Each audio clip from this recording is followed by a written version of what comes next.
K-pop Demon Hunter star reveals I hated that I looked Asian. Arden Cho is the last person you'd expect to have spent her childhood wanting to disappear, given that she's now the star of one of the biggest Netflix hits of all time. But the K-pop Demon Hunters actress says she grew up wishing for blue eyes and blonde hair. I hated that I looked Asian, she says bluntly. Raised in Texas, as the eldest daughter of Korean immigrants, Cho spent her early years feeling like the wrong answer to the question of what American beauty was supposed to be. Speaking on the BBC World Service's Global Women's series, she explained that she felt American, but was constantly treated as though she didn't belong. So when Cho first read the script for K-pop Demon Hunters, the animated Netflix smash about a girl band saving the world, something clicked. Her character Rumi mirrored the push and pull she'd lived with for decades. She admits she spent parts of her life wanting to be anyone other than Arden. I can honestly say that at different points in my life, I hated a lot of myself and I wanted to be someone else. As kids, what you see shapes who you become, and I feel like I just didn't see enough people that look like me.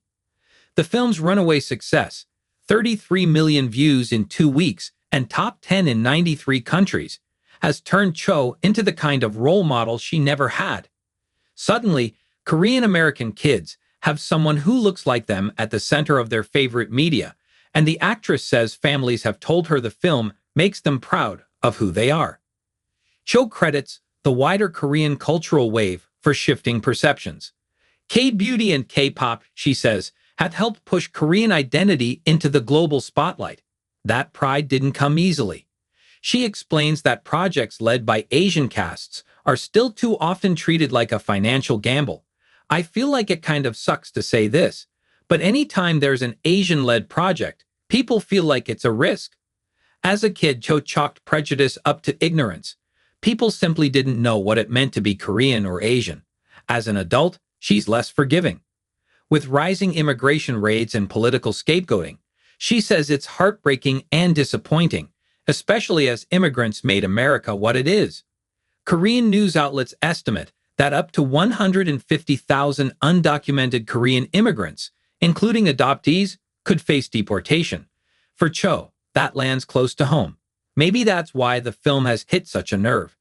Cho thinks viewers were desperate for something unifying, and a neon-soaked, demon-fighting K-pop adventure delivered exactly that.